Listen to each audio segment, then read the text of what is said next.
Devam ediyoruz. Türkçe Vizyon 2011 kimle devam edecek Demet? Beni Tataristan'a götür. Tataristan. Çok Evet. da uzak değil aslında. Evet. Çok farklı özellikleri olan çok güzel bir ülke. Oradan bir misafirimiz var. Albina Apaneva ne diyor? Gidiyorum deme. Gidiyorum deme Tataristan.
Gonca güller solunca gitsen solar gönül gülüm geç tomurcuklanınca.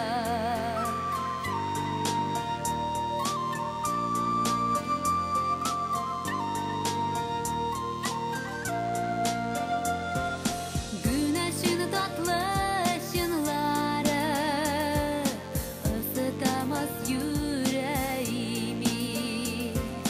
Güz bahçelerine bakıp ararım ben hangi gülü. Gidiyorum deme bir tanem, şunu bahar bekle gitme. Hüzün dolar güz bahçesi, gönül gülünü terk etme.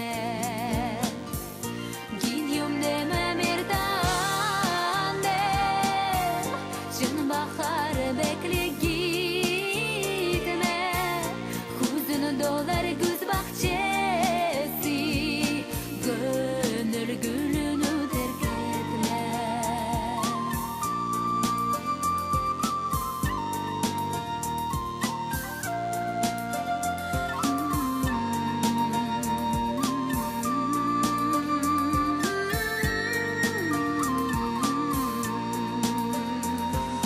Soğuk güzde sararırlar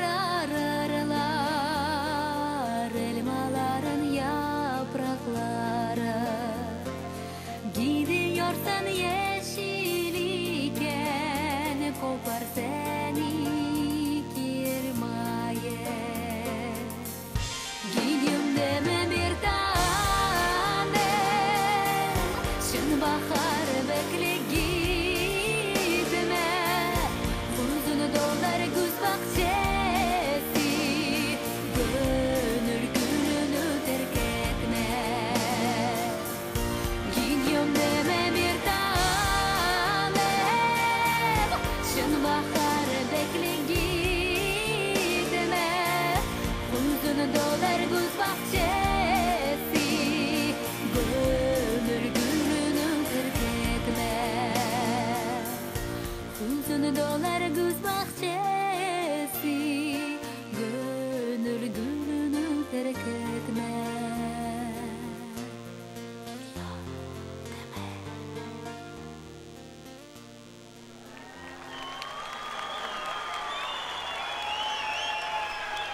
Tataristan Albina Apaneva'ya çok teşekkürler. Gidiyorum deme.